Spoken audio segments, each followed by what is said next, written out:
As the lame duck session of Congress enters its home stretch in Washington, Montana's delegation has a few items on its wish list to finish up. That agenda includes the Farm Bill, environmental and forest legislation, and something for selected Vietnam vets. MTN's Mike Dennison gives us the lowdown on what may happen and what could hold it up. Montana's three-member delegation has several items they'd like to see passed by Congress in the coming days. Reauthorization of the Farm Bill and the Land and Water Conservation Fund, a bill to ban mining around Yellowstone Park, money for national park maintenance, and federal recognition of the Little Shell Indian tribe. The delegation's two Republicans, Senator Steve Daines and Congressman Greg Gianforte, also are pushing a bill to streamline approval of logging and other projects on national forests.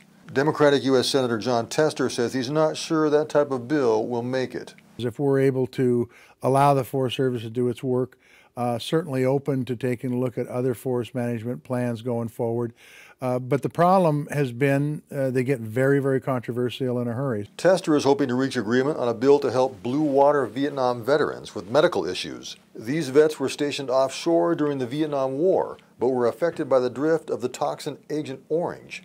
Tester also hopes an agreement on border security can happen, but that issue is highly political right now.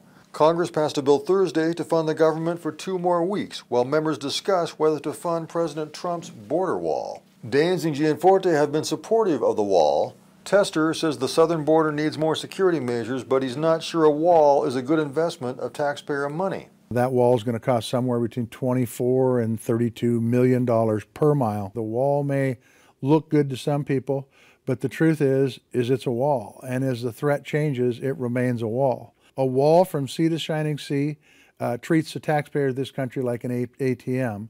We have 2 or 3 weeks to go until Congress is done for the year. We'll find out if these other issues can clear the wall, so to speak. Reporting from Helena, Mike Dennison, MTN News. And bills that are not approved by year's end must be reintroduced in the next Congress next year.